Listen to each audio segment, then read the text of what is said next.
Streaming now. 1, 2, 3, 4, 5. Live on audio, live on video, and we're good to go. All right. Ladies and gentlemen, welcome to the program. Got Bernie Taylor on. We're going to be talking... we're going to be talking about visionary plants, or discussing whether hallucinations were caused by plants within ancient history. I know that this is a subject matter that had been discussed on the show a couple of times. I believe it was actually our first Christmas special. Bernie, how you doing? Great, Chris. Thanks for having me back. Oh, it's always a pleasure. I've been joined by Coco, who again just does not want to let me go. She's always wants to be part of the program. And just a quick shout out to all of our patrons out there who ensure that we can keep this show going. To Anthony Derry, Audrey Rowan, to Charles, Dean John, Dobromir, T-Hot, Eclipse, Elizabeth, Ellen, Eric J, Eric O, Gary Z, Jackie from across the pond, Jenny, Joshua E, Mark, Naked for Knowledge, Nick Z, Pat from Brooklyn, Photopic, Robin, Ronnie, Ryan, Slowerboat, Thiago, Mrs. Fox, and Wayne. Thank you guys for supporting the program and ensuring that, well, we can keep doing this in this. All right, so she's gone, thankfully. How have you been? It's been kind of a while. You've been busy. You've been traveling a lot. I've done a lot of podcasts. I'm over 2 million hours of listens. Oh, I know the last show that you were on with us is like one of our top 10 shows in the last 2 years, bar none. Well, it's new material, new stuff, fun stuff. I know that the last time you were on, we talked about the archetypes in... I'm trying to remember. It was the cave. It was the cave in France or in Spain. I keep forgetting the name of it. Caldillo Cave. It's not Caldillo. El Castillo Cave. El Castillo Cave. And we discussed the archetypes that were at least known or shown as far as the journey of the hero that was trying to be told or instructed to people within within different tribes that visited the cave, that particular cave. And we had touched on the possibility of psychedelic plants being used within those rituals, just because it seems to be something that's brought up on a constant basis with past cultures. And I know that you'd come to me about a month or so back and said, "Hey, I've got this new material," and I thought it'd be kind of cool to at least share it with everybody and kicking off with the new way that we do things here. And I just need to start things off, first of all, by finding out where my preview window is. Because I know that you'd sent me a video that I have seen. And this is from Graham Hancock's own band, TED Talk, which, again, it's one of like 2 TED Talks or 3 TED Talks that has actually been banned, which is surprising for TED, but kind of not surprising to a certain extent, as they are very rigid in the way that they run things. And within this, I actually have the part here to be able to read because I want to make sure Graham gets his due. Hancock summarizes his work on consciousness and cave art in the following unaltered first minute and 54 minutes, or 1 hour and 54 minutes, that sets the stage for the TED X Whitechapel presentation. After 6 million years of boredom and evolutionary ascent of our species from the last common ancestor with the chimpanzee, something extraordinary happened to us less than 100,000 years ago, which, by the way, is long after we became anatomically modern. It was kind of an emergence into consciousness less than 100,000 years ago, really less than 40,000 years ago, when we became fully symbolic creatures, and this great change is being defined as the single most important step forward in the evolution of human behavior, and is intimately associated with the emergence of the great and transcendent rock and cave art all around the world, which you have yourself studied, Bernie.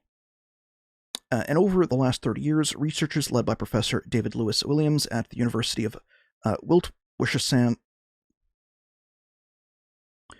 I can't even pronounce Witwatersrand in South Africa. Sorry if anybody from any of our South African listeners, if I butchered that, and many others have suggested an intriguing and radical possibility, which is that the emergence onto consciousness was triggered by our ancestors' encounters with visionary plants and the beginning of shamanism.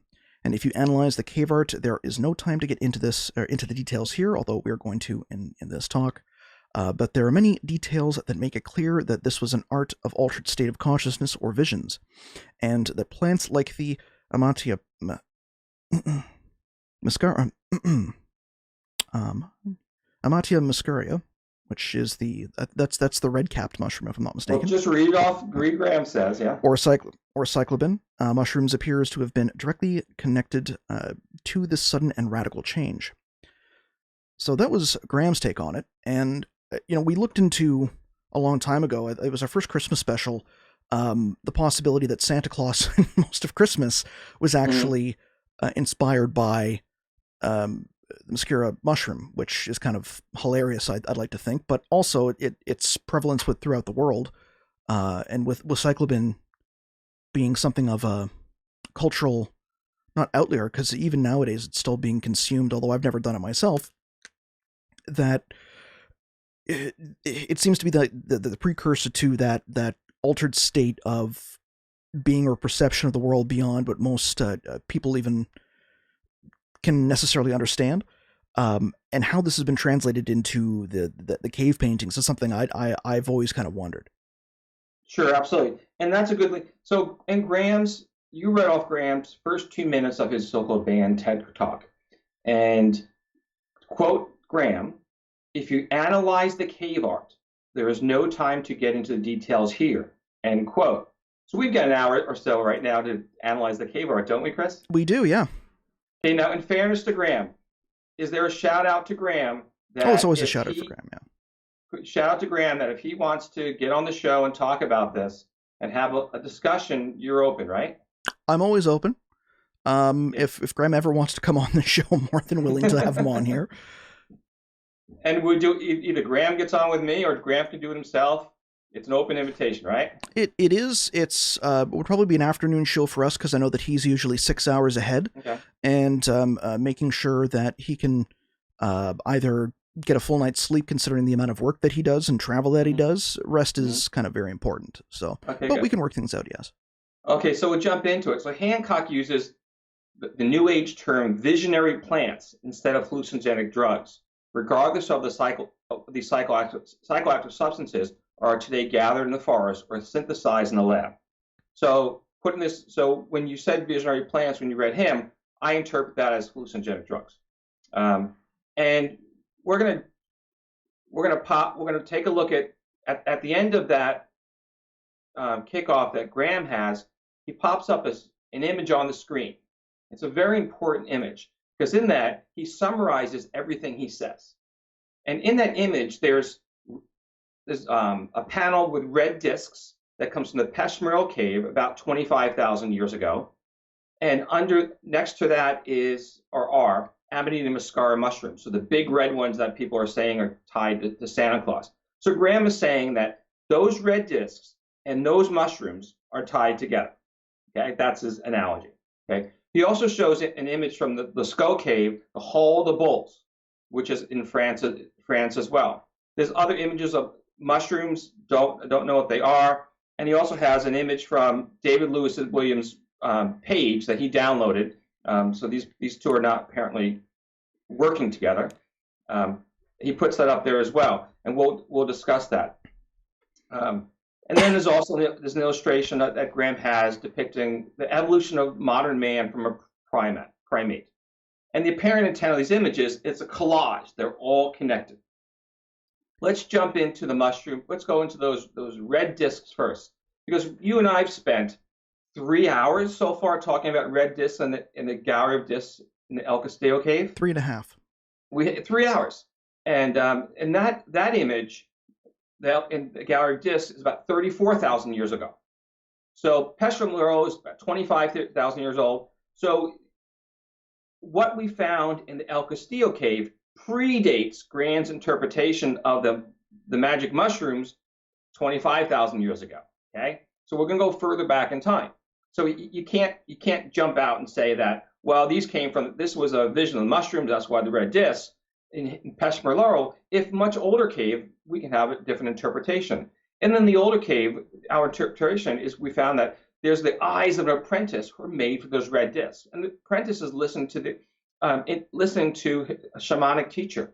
We also find those red discs spanning across the neck of a giraffe, and it makes that molted pattern. We find it also in the neck of a mare, a horse, and it makes the mare speckled. And actually, in the Peshmerga cave, there's also a speckled mare made with discs. Okay, so there's commonality between the two.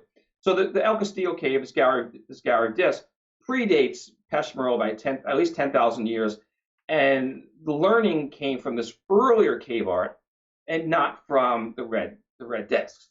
The red discs have nothing to do with Amanita muscaria mushrooms. They shouldn't be on that banned TED Talk screen. There's no connection between the two, and I hope that people kind of get that idea. And there's so many on that same panel on the gallery disc. We found mongoose and the great auk and a bottlenose dolphin, bears, crocodile, Barbary ape, and so many different animals. So the question is, why, when Graham is looking at these images, he's seeing magic mushrooms? Why can other people see other things? That's kind of one of the big things I've always kind of wondered, because you're looking at a matter of perception of images, and as we kind of know, if you look at a cloud and you say like, well, that cloud looks like an elephant, and somebody else will say like, well, it kind of looks like a T-Rex. Right. you've got that many people can see what they want to out of it. Well, exactly. But these particular images that someone actually engraved into the wall, they etched into the wall, the images of the elephant, the horse, and so on. The reason why some people can see it and some people don't as easily is that our brains are all wired differently. Okay, and there's a test you can take. It's called an embedded image test, and it's exactly just like that. This gallery of discs where the images overlap with each other and you have to pick them out, and it's giving a psychological profiling. And it's well known. Some people believe that autistic people have a greater propensity for this, but that's highly debatable. But it's called an embedded image test, and it's a thing, and you can take the test. And so just because one person doesn't see it, it doesn't mean that what they see, magic mushrooms, the connection is real, because it's not. What's really super interesting about that, and which Graham gets a lot in his work, he talks about therianthropes, and that the combination of the human and the animal was a hallucinogenic vision. But it's not. And what we find in this gallery of discs is we find the overlapping of images. We have a man that overlaps with a dolphin and becomes a merman. And actually, that character is Aquarius in the night sky. We find another man overlapping with a horse, which becomes a centaur, and that's Sagittarius in the night sky. We have a man that overlaps with an eagle, and he takes on the form of an eagle. So those are all three therianthropes. And so you don't have to have a hallucinogenic vision to look into the night sky and put these characters together in a story to find a centaur and a mermaid, or a merman in this case. We're naturally creative people. We're a creative race, I should say. And it's how we share myths and how we make life interesting. And we still do it today. Ant-Man is a big movie out there. And the Black Panther was not too long ago. So we've merged the man and the beast together. And of course, that goes back into Paleolithic times. And so the question is asked, why? One is people have different brains. They process information differently. That's why everybody doesn't see it, or they don't see it as readily. But there's actually something else why people don't see it as readily, is that the red discs have a hypnotic effect. Okay, and so the artists put that out there so people will be attracted to the red disc in the same way you're attracted to a red stop sign or McDonald's or Dairy Queen or whatever it is. Our eyes are attracted, and that work goes back to the study of instinct by Nicholas Tinbergen, who won a Nobel Prize. And Tinbergen had fish in a tank by the window, and every day a red delivery truck came by, the fish went into a defensive posture.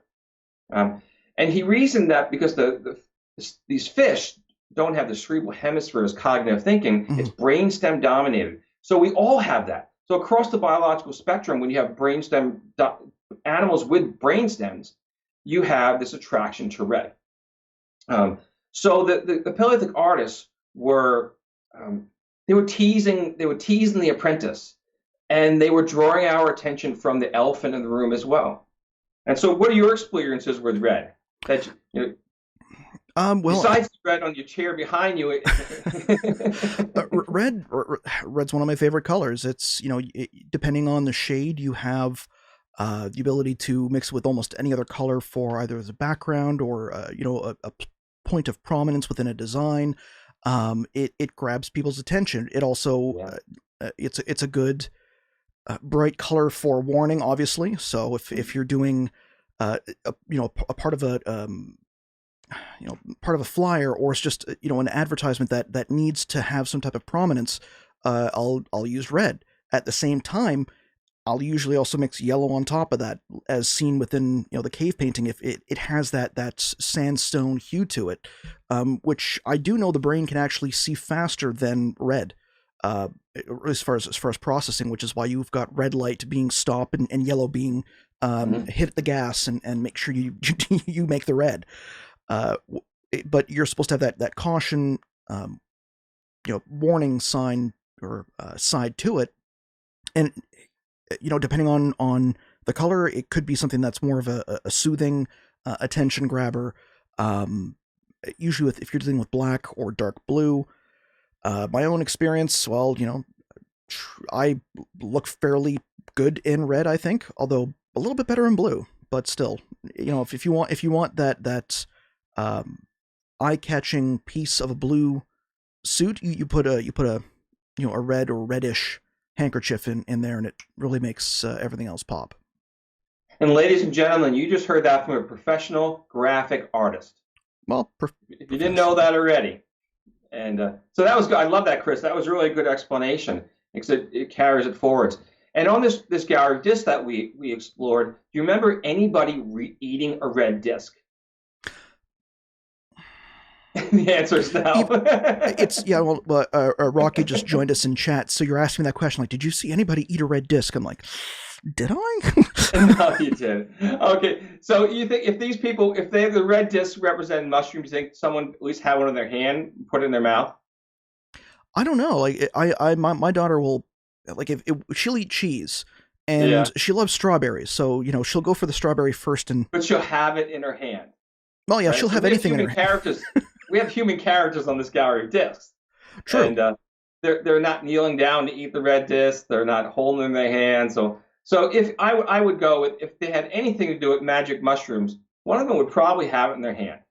And they don't. And they do all kinds of other things. They ride horses. They swim. They hold a club, but they just don't seem to be interested in holding or eating red discs. So so that kind of throws it out as well. Now, one of the problems with saying they must have been hallucinogenic drugs, because we don't know otherwise, is that it limits scientific exploration.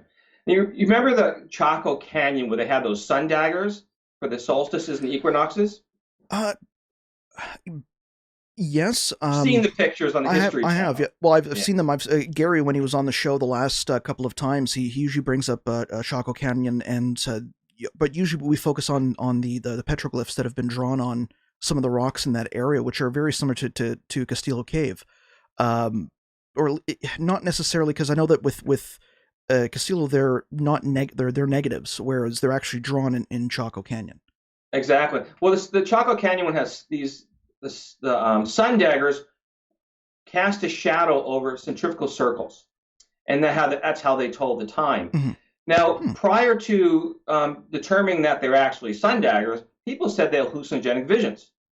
And then some enterprising people went out there with compasses and some knowledge of the seasons, and they figured, oh my God, these are sundials, which we now call sun daggers.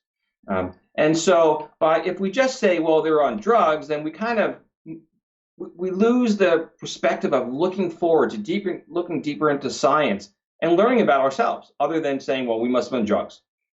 There's I have a computer in front of me.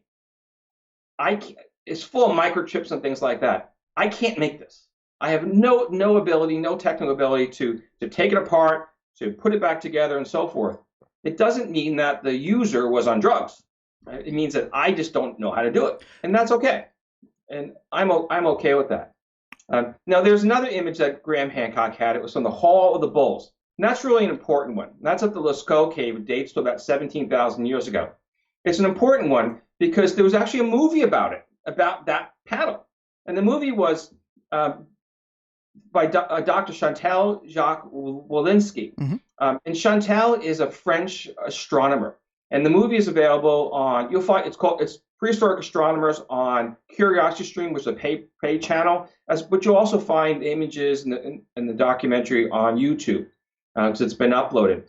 And what she did was years of work, which in 2007 and predates Graham's TED Talk. Okay, so we're talking a few years before his 2013 TED Talk. She came out with this movie in English and in French. And she went into the Lascaux Cave and she looked at the Hall of the Bulls. And with her computer, she was able to mark off the stars as they would have appeared on the night sky at that time, 17,000 years ago. And she laid them against the animals. And her interpretation of it is that the animals, so there's a bull which overlaps with the constellation Taurus. And so her interpretation is that the stars are, the animals in the Hall of the Bulls were actually constellations. Now, that's debatable one way or another. It's fine work she did, and it's a great movie. But if you're going to put up an image of the Hall of the Bulls at Lascaux, you really need to say, hey, there are other interpretations of this that millions of people have seen, and I have no evidence to say this has anything to do with hallucinogenic drugs. But I'm going to, he could have picked a lot of other images to use, but he kind of used the wrong one on that, because that is one that's been out there that many people have seen, and other people have had interpretations in the United States and written many papers on it. It's been out there. And it's a beautiful image. She also proposed that Sagittarius, the Scorpio was in the place of Sagittarius, but she did brilliant work, and it's a wonderful video. And Chantal is Chantal. If you Google her, you'll find the images. It's lots of fun stuff. Now, Picasso chimed in on Paleolithic cave art, which is also a reference point that we can look at that's not hallucinogenic drugs. And Picasso came into the scene relative to the Altamira cave. And it was just about the turn of the last century that the Altamira cave had been discovered, and people said that it was a fake. So they brought, one of the finest artists of the time, modern artist, Picasso, to look at it. And Picasso came out and said, we've invented nothing, and none of us could have done anything like this. This is obviously not a fraud, because this is beyond our own capabilities. This is what Picasso was saying. And Picasso went on to actually borrow specific images from the Altamira cave that he used in his first Cubism work and the first work of modern art, which is Les Dames d'Avignon in 1907. So Picasso borrowed from the past. Picasso's perspective on the creation of art wasn't of hallucinogenic drugs. Picasso said, it occurred to man to create his own images. It's because he discovered them in the world around him, almost formed, already within his grasp. He saw them in a bone, in the irregular surfaces of cavern walls, in a piece of wood. One form might suggest a woman, another a bison. What do you think about Picasso? Smart guy? Picasso, he was a genius, and also just a little bit nuts. But again, all of us are, I guess, when it comes to art. But most of these scientists, or even Picasso himself, they may not have known, or it may not have necessarily occurred to them. And I'd have to go back and check the notes for the documentary on this. But the stars were not laid out the same way, 100,000 years ago, than what's maybe depicted within this work. So what Chantal did is the same thing I did in mine. We have computer software that can take us back in time. Okay. Well, if she did that, exactly. Then... Yeah, it makes sense. And people often say, "Well, I can't identify the constellations other than Ursa Major and Orion." Well, the reason is because when those constellations were first made, the stars were different. And so what we're looking at today is really a new imagination of how they might look. But in 34,000 years ago, when those constellations were on the wall, the caves, and again at Lascaux, they were different, and they looked like the animals that the artist portrayed them as. And so that's really important. But Picasso had another perspective, and his wasn't of hallucinogenic drugs. He thought of it through the eyes of an artist. And that's because an artist usually looks at the creation of work as a process. One idea builds on the other, and the final Correct. product is the result of many iterations of work. There are, well, I'll use an example. I just finished a massive, well, it's about 99% done. My wife is just saying, so you say it's done, but it's never done. Mm-hmm. Like, yeah, well, honey, it's launched, and it's the third or fourth iteration of that particular website. And even when I had the final version of it, there was one thing that I'd done in one side of the website that I then translated into the various other pages because it was such a cool feature. And then until it became a unit of functionality and just interaction that made sense.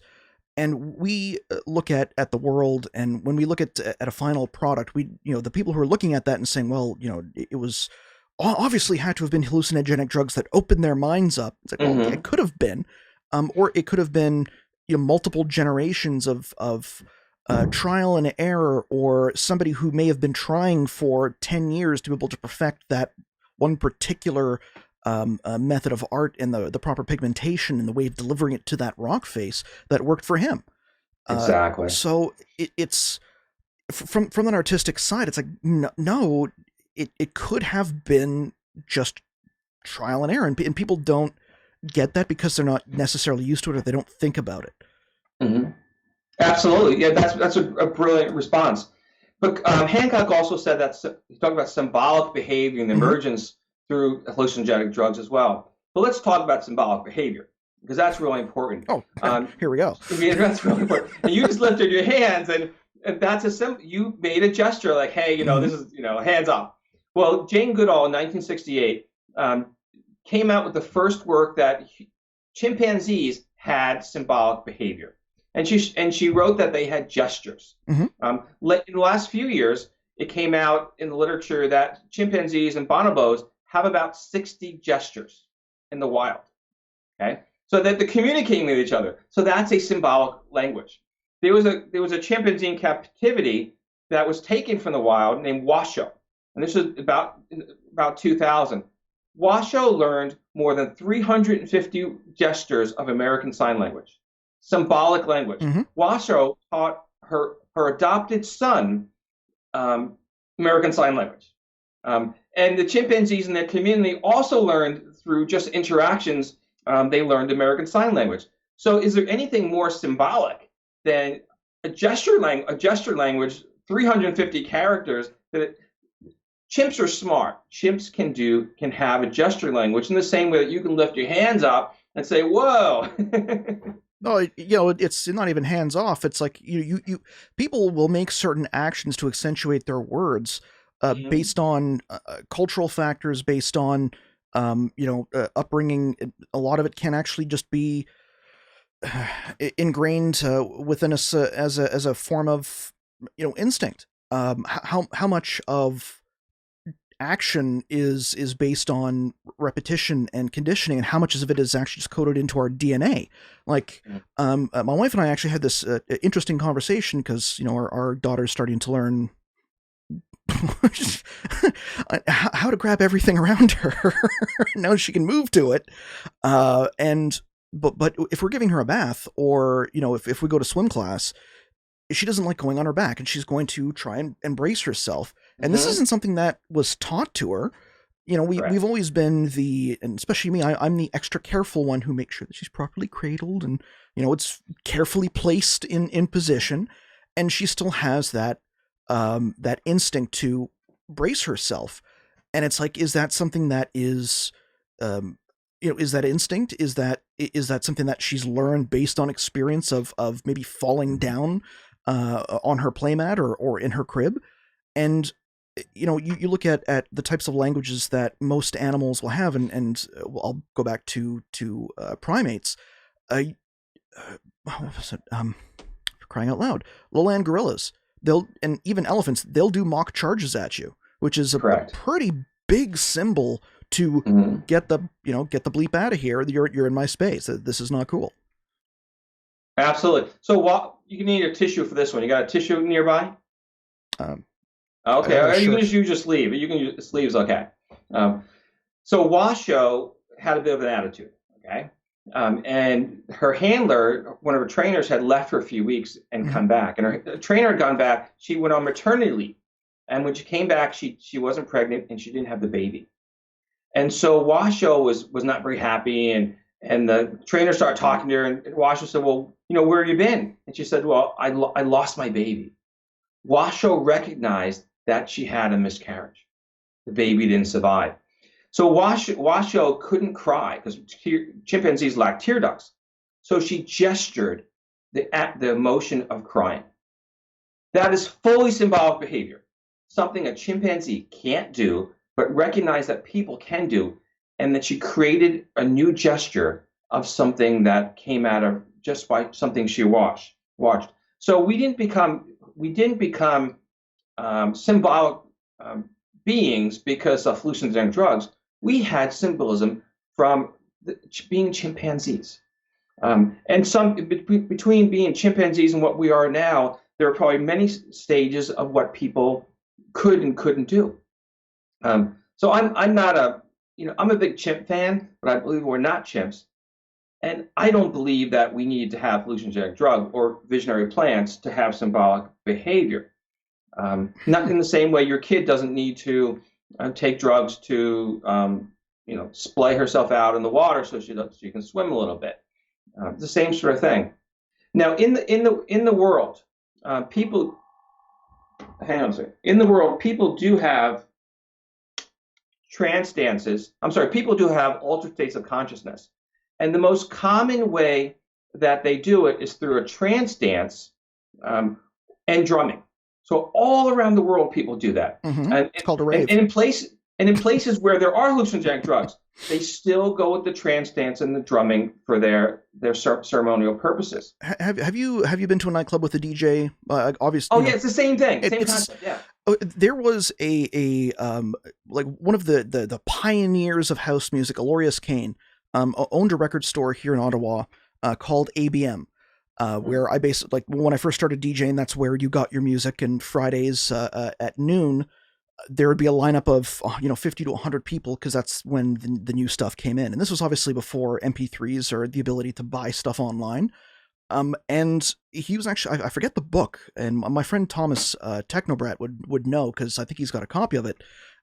But they actually looked into this as the DJ being the new age shaman or Yeah, witch totally. doctor, and he Yeah. would be the person who would bring the beat, and like, they're the ones that conduct the dance. And now you've got 16-year-olds to however many year olds who are chewing on Molly, and then as a result their lower backs.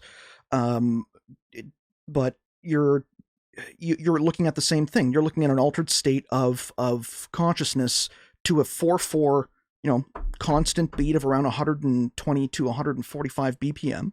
And there's an entire culture around that. There's an entire movement that or emotion you get from the music from doing that. It's a brilliant example. Absolutely.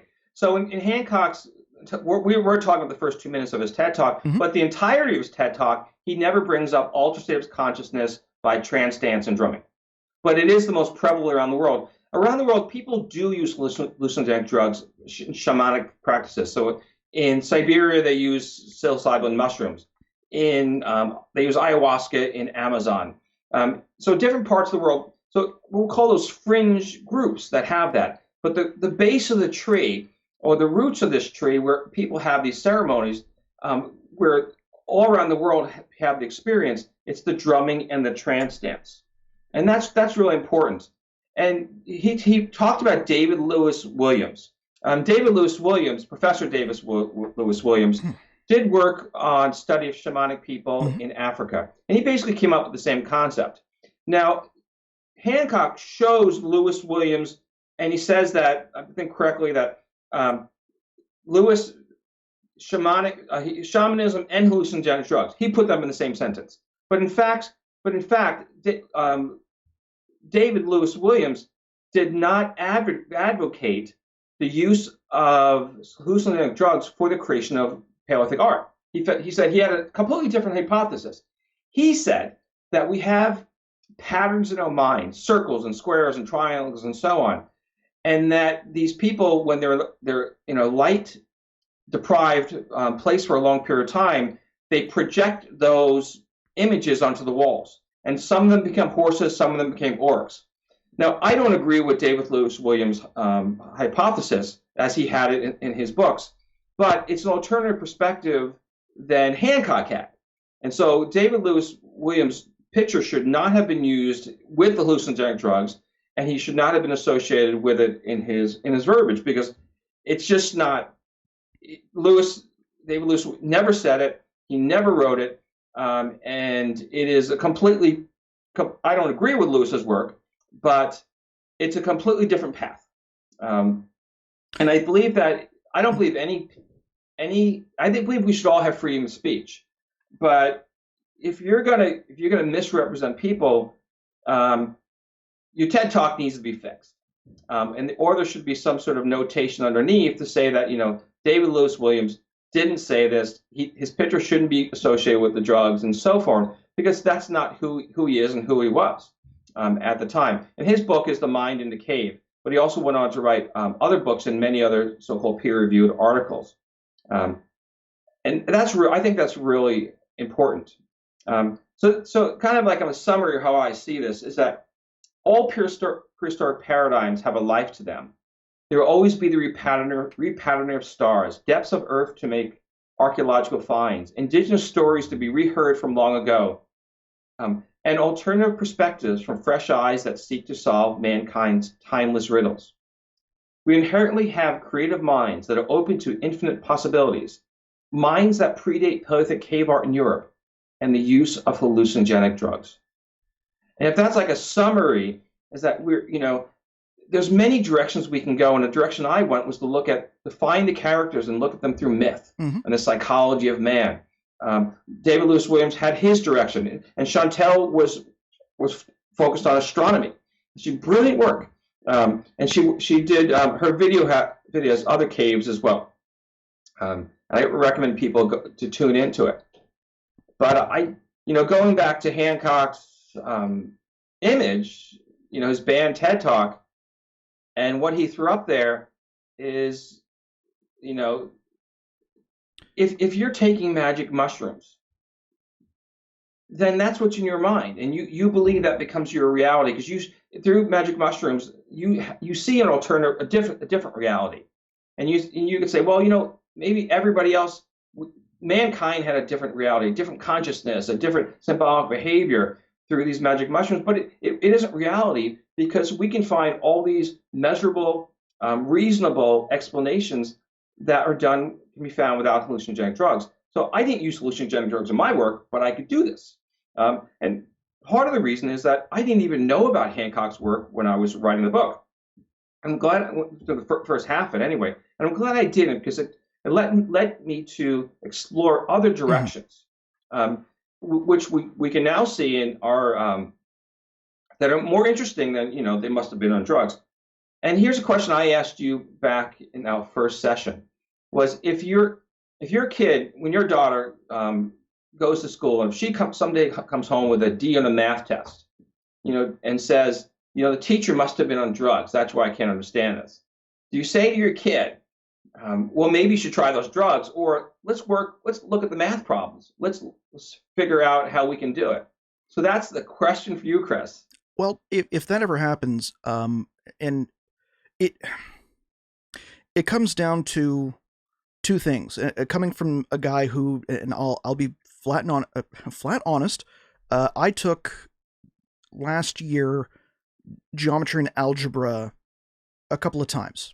Just because, like, the first time I didn't pass it, second time I didn't pass it, and I think it was the third time, it's like, okay, maybe I should just switch to chemistry. And it wasn't a lack of understanding of the concepts. It Mm-hmm. was a lack of effort in application to put those concepts into you know into work. I didn't put the effort into it. Mm-hmm. And if I had done a little bit better, ordered less pizza during my classes, and actually had applied myself, I probably would have done a lot better. Uh, Understanding something for a concept like this is a matter of sitting down, and like there's some repetition to it. There's also a matter of exploring the concept and realizing if it's not working, why is it not working. So will that ever happen? Probably not, because I'll also make sure that my daughter knows that if she needs help, to actually ask me, because I didn't do that and I probably should have. You're a good dad, Chris. Yeah, well, 11 months, she's still going. So that's, you know, let's hope the streak stays alive. Well, that was fun stuff. Thanks for having me on again. We need to do some more sessions, some mini sessions like this, and explore the issues. Well, we still have about 20 minutes left on this one. And I know that we Okay, still have, okay. because, well, we do an hour from when we go live. And when we first started, my daughter was still doing back somersaults in her crib. Okay. So I know that you had sent a few of the images from Castile Cave, and this is the red disc petroglyphs that were found in Castile Cave. And I know we had Mm-hmm. analyzed this at length, and the biggest question that I'd had from this is if these are supposed to be based on animals, and I can still see the man, I can still see the lion, the Sphinx image, but those particular dots were placed and painted in a particular way. Mm-hmm. Why were they done in that order, and what's the significance that you've been able to find based on that and the images that are supposed to be seen? Sure. So we already determined that a lot of those discs make up the characters, or the molded pattern on the neck of the giraffe. It makes up the speckles for the mare, and the eyes of the apprentice. So we found that So the question is, why did the artist stream them kind of a horizontal plane through the center of the image? Okay, that's really the question. And the answer is, other than this is what he did. Okay, so the image that you see are the constellations as he saw them in the night sky in his mind. Okay, the difference is that those characters overlap with each other. Okay, and they're the cosmic egg before there's expanded, before the so-called Big Bang, that they saw the Big Bang. All the constellations were together in this cosmic egg.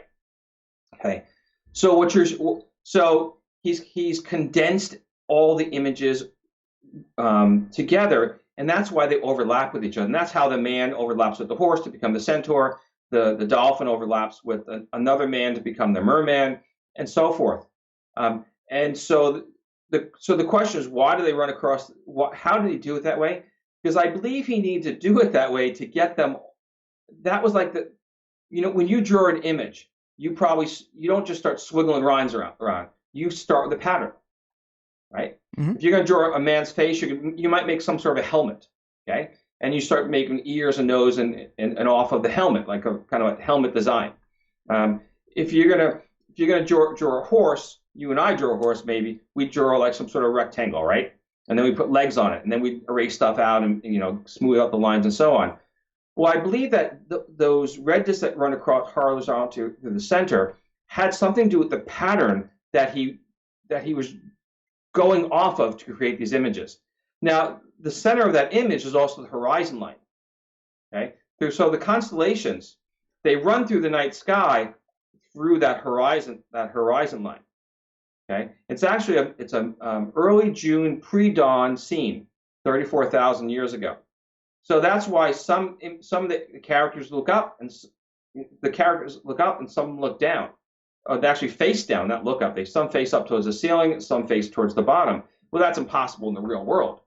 And so one end is, if you look at the image to yourself, to your right is the north, to the left is the south, the top is the east, and the bottom is the west. Okay, so that's why he has that center line. Okay, So what I did, I cut that image and I laid it out, and I could see the constellations as they move through the night sky. And so you're looking at This is the draft that I just brought up. it's rough, yeah. So anyway, so why did he do that horizontal pattern across it? Well, it wasn't because he was on drugs, okay? Because this guy was really smart, and he was not just smart, but he was in tune with what he was doing, with very finite details.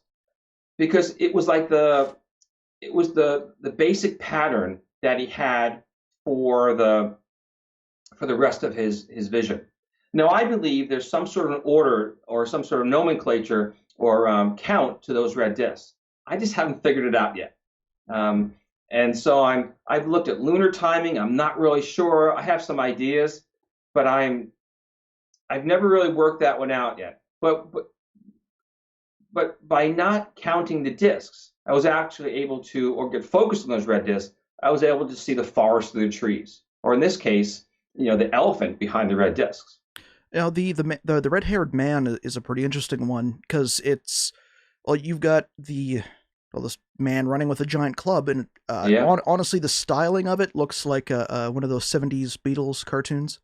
You got like the big hair, and he's just kind of walking along. Yeah, he's long red hair. Yeah. That's fascinating, isn't it? Well, yeah, it is because you've got the long locks or braids that could be running down. And the fact that it still does cover the upper part of that. Now, how did you it seems very interesting that these images they're blacked out on this, and obviously if you're in the cave and you're looking sideways, you're not able to see that necessarily. But how did you get to the point where you were able to actually see the different like that particular character that was there? Well, a few things. First is that all of them were all wired differently. And so I can take an embedded image test and recognize characters more quickly than people can who don't have that ability. And embedded vision, everybody's taking this embedded vision test. If you go to like the old-fashioned diners and you see that you have the kids' placemat and they have you have to find the animals in it, that's an embedded figures test. Okay. It's the same concept. So naturally my mind works so I can find those images inside, and then I see the world differently than most people. But as I went through this process, and I did so many of them, I believe my brain was actually even rewired a little bit. And so when I look at these images now in any of the caves, I mean, the animals and the characters just jump out at me. Whereas when I first started working on this, I kind of had to charge my way through it. Now I've shown these images to other people, and I can see a spectrum of who can see and who can't. And I showed to one person who actually saw everything you and I could see today. They saw it in an instant. This person saw it in an instant, which was brilliant. Where I've showed it to other people, and they really struggle to see even the elephant. And I can tell by where people go in their life's journey and their own careers, where they are in the spectrum of what they can see or not. The speckled mare is pretty interesting because it like you're looking at a front profile with the mare's rear kind of sticking out. Yes. I'm not much of a horse person. I don't know the prevalence of jumping. It's jumping. Okay. Yeah. Oh. It's leaping. Yeah, you've got the front hooves that are up. Okay. Yeah, it's leaping. So here's a story. When I first started working on it, I was counting the red discs just like everybody else. And the reason this is a 10-meter panel, almost 30 feet, it's huge. And I figured, the most common character in Paleolithic cave art is the horse, and typically a pregnant mare. And so I said, maybe there's a pregnant mare in there. So I started looking for the horse. And I didn't find the horse till almost 3 years later. But I saw the elephant pretty quick and some of the other characters. But finally finding the horse was the most significant character to find, because the horse became Pegasus in the constellations. And then the eagle next to the horse became Aegea. And then the man to the northern end became Hercules. And so the man on the northern end, Hercules, is counter the man with the club on the southern end, which is Orion. And when one rises, the other sets. So they're across each other on the horizon. They see each other for a moment, and then one rises, the other disappears. And the second one is The Teacher and the Apprentice. So I saw that one pretty quick. Within the first day when I started looking, I saw that one, and it jumped out at me. And what I realized at that point, I thought I had everything right there, and I was like, I'm done. I'm just going to finish this book up. So we have this teacher who has a Caucasoid look to him. So people in Spain today, in Europe today, and he's whispering to the ear of this apprentice who has these wide red eyes, and the apprentice, his mouth is pursed. He's in awe, and it's a fascinating scene because it's someone teaching somebody else, telling them a story. And we ultimately find is that story is of this hero's journey through land that goes from the Iberian Peninsula, Spain, all the way to Africa and back again. But it's not just on the land that we find, but it's also the reflection of those animals in the night sky, because they're the same constellations. And so as he's going through the land, he sees these animals, and he looks up to the night sky, and he sees those constellations that represented them. Now, why were some of these images placed on their side and some of them that are standardly, vertically faced?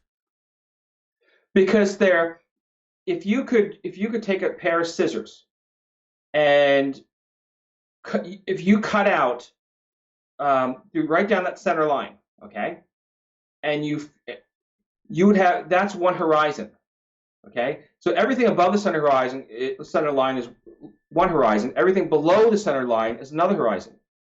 Everything on the right side of it is a horizon, and then the left side is a different horizon. As you see the constellations in the night sky against the actual horizon. Okay, so it's a matter of. I played with that for a long time, so I cut that thing out, and I really struggled because what makes east, north, south, and so on. And ultimately, the answer was, once I had Hercules and I had Orion, I had the north and south. And then the Sphinx in Giza faces east, which is Leo's lion. Okay, so the Sphinx faces east not because it times anything with the precession of the equinoxes. It's because the ancient Egyptians borrowed from this image, and they have an east-facing lion, which is also the head of the man comes out of it, the creature, which makes it the Sphinx. By the way, most people don't see that as well as you do. But you have an artistic eye. Well, you kind of have to, and also being, with the whole being a Freemason Illuminati thing, symbolism's kind of what we do. So you have to be able to dig deep within the metaphor to kind of get an understanding or get a lesson out of it. And it's the same with hi, Coco. Oh, come on. She's come to say hello again. You have to dig deep into what you're either seeing or what is being told to you to try and get a lesson out of the metaphor. And most of what we deal with day to day is metaphor. As you said, like symbolism Correct. is part of our language. Mm-hmm. And if I want to be able to get a concept across to somebody, I can tell them in plain English, and they may still not understand it. So then you have to switch to metaphor as an example, mm-hmm. so that they get an idea of that concept by relating to it through their own experience. Exactly. So we do incredible things, or we suggest incredible things through metaphors. That someone runs as fast as a cheetah, mm-hmm. and no one runs as fast as a cheetah. We all know. And when you start combining all those metaphors together, you have a story, you have a myth. And so we still have that animist mind within us. We can look at Ant-Man and kind of connect. This is fun. This is real. And we know that we can never become like an ant. We know we can never become Batman or Spider-Man. But we can relate to these characters as heroes because we can draw the strength from the characters in the same way this Paleolithic artist did. So the man overlaps with the horse to become the centaur because he draws strength from the horse. Oh. The man overlaps with the dolphin to become the merman to draw strength from the dolphin. Now, let's not kid ourselves. Elon Musk has enough money; he could become Batman.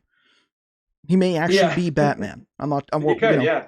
Have you ever seen Elon Musk and Batman in the same room? No. No, it could be. Well, the difference. We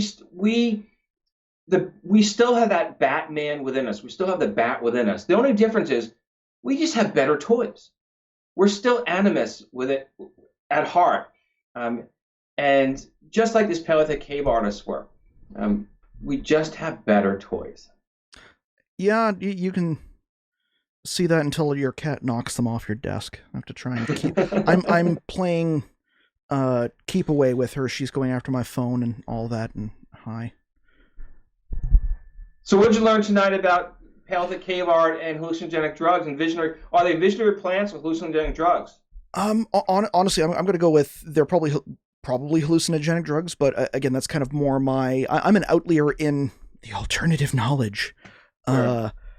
field where it's just like, yeah, like the whole expand your mind thing. It's like that's great if you need to be able to do that. I don't, if I want to be able to expand my mind, I'll have a glass of scotch and I'll think. I don't Mm-hmm. need to personally don't need that that added little something something to gain some self-awareness of who I am and what I've done or the type of person that I am. I just, it's called contemplation and not, not being a sociopath, I guess. Yeah. And so the invitation is still out there for Graham, right? It's always out there, even if he wants to come on the show and cuss me up and down for saying, it's like, well, there might be something else to this. We'll see. Because Graham is one of those people where he's been a hero of mine.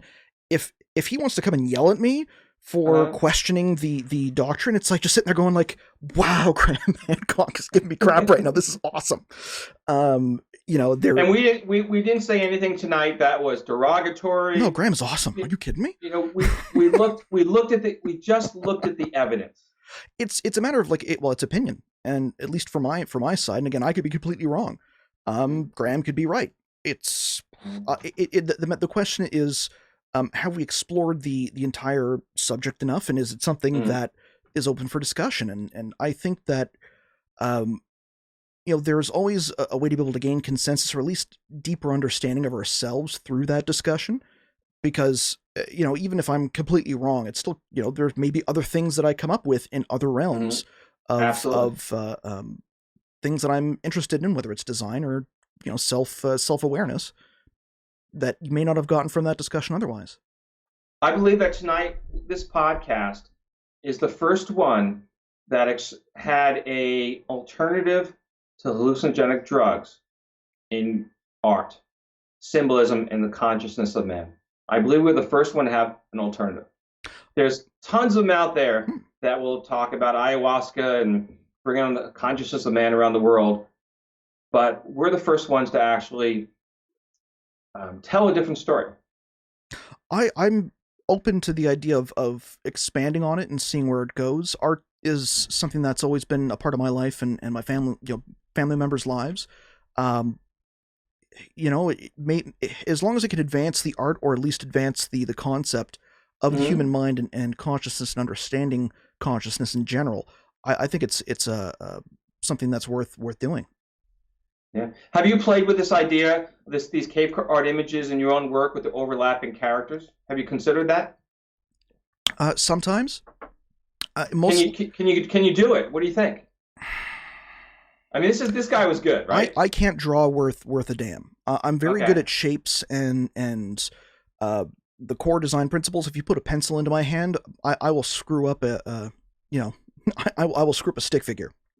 I cannot draw very well, or I'm okay at it. I just am really hard on myself. So maybe, but you look at logos nowadays. I see if I can find this actually. Good unique logo design inspiration. You can get cool logos. This is from the Awe Awards, and I'm going to bring this up here. See if I can actually get this to close.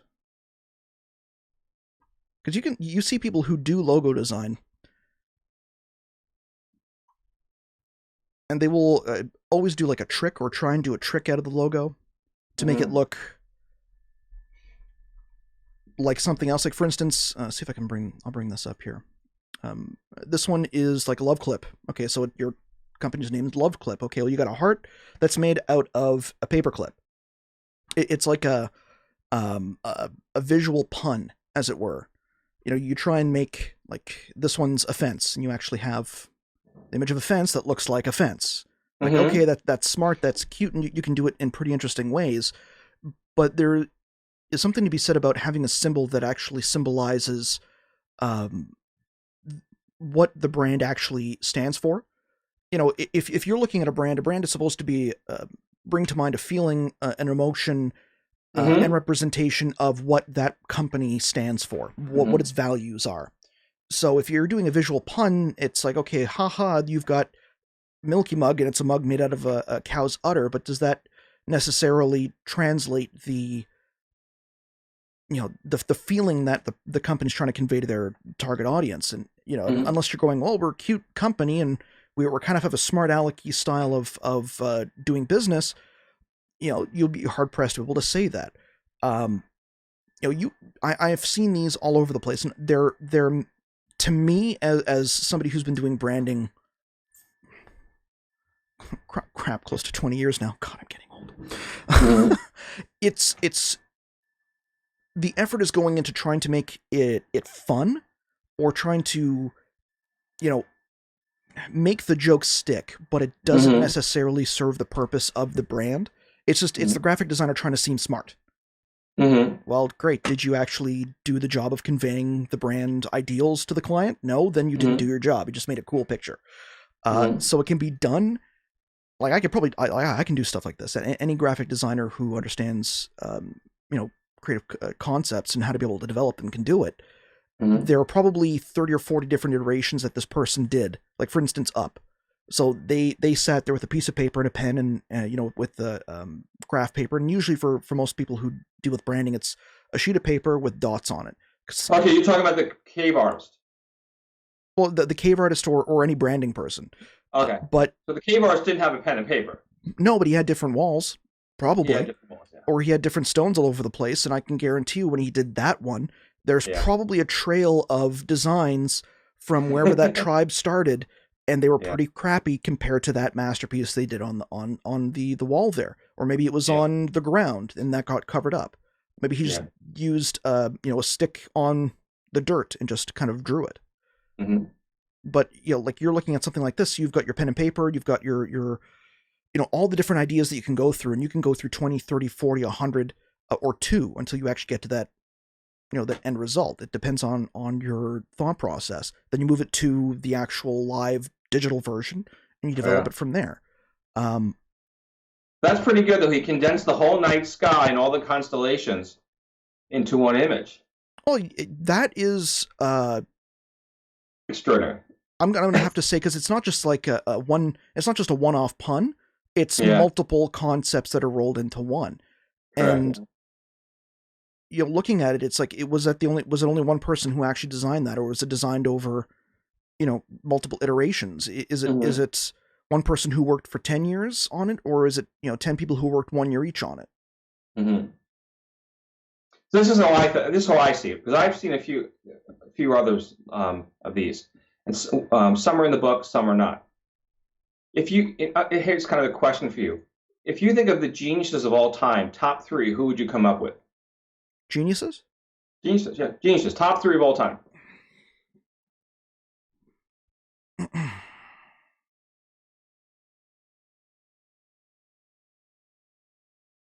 Come on, you can I'm think gonna say as far as known, because as far as like known geniuses. Give me names. Da Vinci. Da Vinci. Yeah. Again, you're gonna have to roll like Plato and Aristotle, and but Okay. the three great Greek philosophers. Mm-hmm. Da Give Vinci, me a yeah, few more. probably. But right now you're talking. We to go back for geniuses in time, the greatest. You're going back thousands of years. Da Vinci's hundreds of years. Okay. Mhm. But Plato and Aristotle over 1,000 years. Or Okay. what about the guy who designed the pyramids, or woman? The guy who designed the pyramids talking 20, 40, 4,000 years, right? Um, Or older, depending on who you talk to. okay. So as a concept, you're going back thousands of years and finding the greatest geniuses of all time. And some of their works we still can't. Obviously, the geniuses, Hmm. you and I or construction people can't reproduce it without a crane. Um, and so if we have these extraordinary geniuses, we have to think about thousands of years to come up with the top ones. Then maybe genius these incredible genius comes up every thousands of years or tens of thousands of years. Well, what is genius? Are we talking about somebody who is successful in executing something that can last the stand of time, or are we talking about somebody who finds a really cool trick to accomplishing an everyday mundane task better than anybody else on the planet? Exactly. Like, well, the pyramids are probably simpler to make than we could probably imagine. We're just getting too complex. But this guy, artistically, this guy was this. I'm going to go to a guy because it's more males in the figure, and the teachers speaking to the ear of the apprentice. This guy was a genius of all time. So he was beyond the class of a Da Vinci, and because he did it in stone. And he has overlapping images, and as you say, it's a negative that he has a white canvas that he builds the red on top of, but he also engraves into the white. But he also used black shadowing. There's also natural shadowing from the organic and mineral matter on the walls. So he has a combination of materials to make his art, which is absolutely it's incredible. So he couldn't make a mistake. Or he had to fix it, some way to fix it.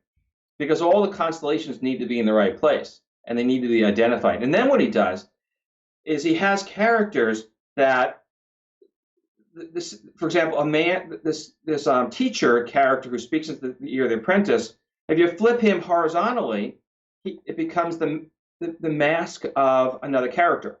He becomes what I call the cosmic man. So he flips sideways.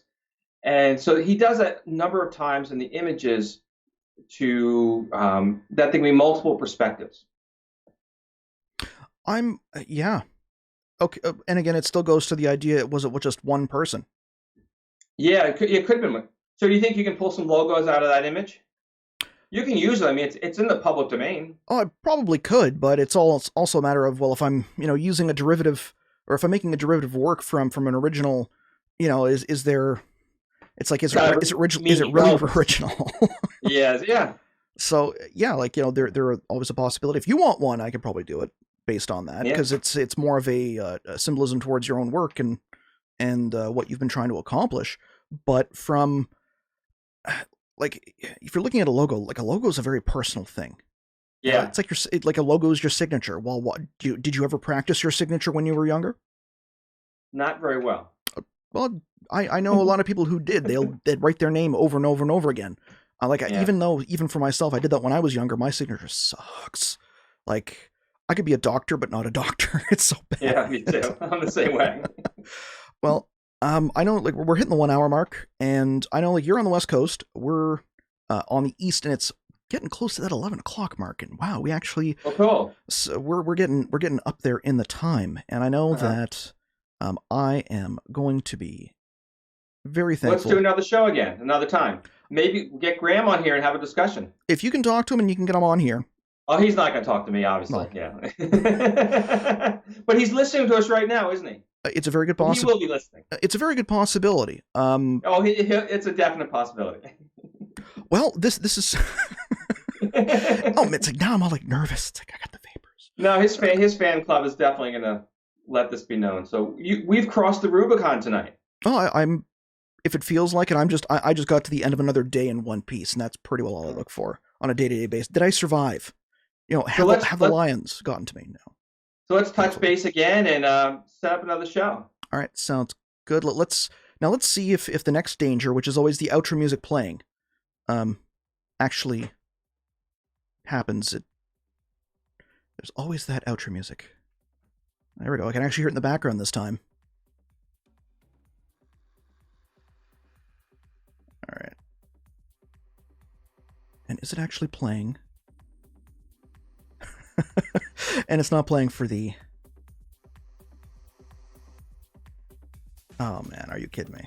Oh, there we go. Actually. There we go. Thank goodness. It's like an inside joke. It's like, is the one thing that I need technology to work for going to work? Or is it going to burst into flames? Digitally. On the show. Ladies and gents, this has been another edition of Den of Lore. I am your host, Chris George Zuger.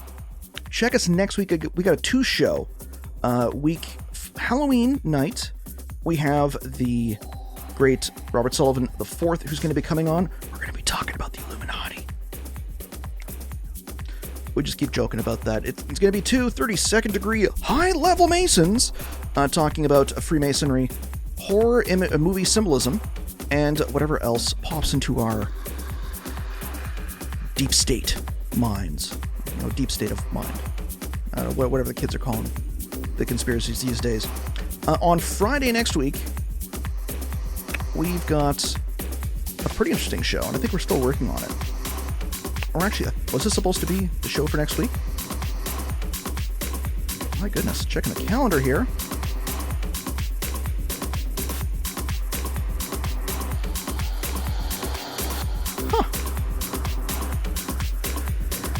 I'm actually going to get back to you guys on that. So Friday we do have a show. It's just not showing up on my list, but I can guarantee there will be one Friday, one way or another. And if you guys, until then, you can go check out the Patreon. If you like this show, if you want to comment to it, just drop a comment in the comment list below. Hit like and subscribe. And I'll make sure I get back to you guys as quickly as possible. Thanks to everyone else on Facebook, YouTube, Periscope, Twitch TV, as well as Spreaker for our audio chat. This will all be available live after this. If you have not or just joined us, hit back all the way to the beginning and enjoy the rest of the hour. Bernie, always a pleasure. We'll have you back on very soon. And I hope you have yourself a good night. Thank you. Good night. Good night.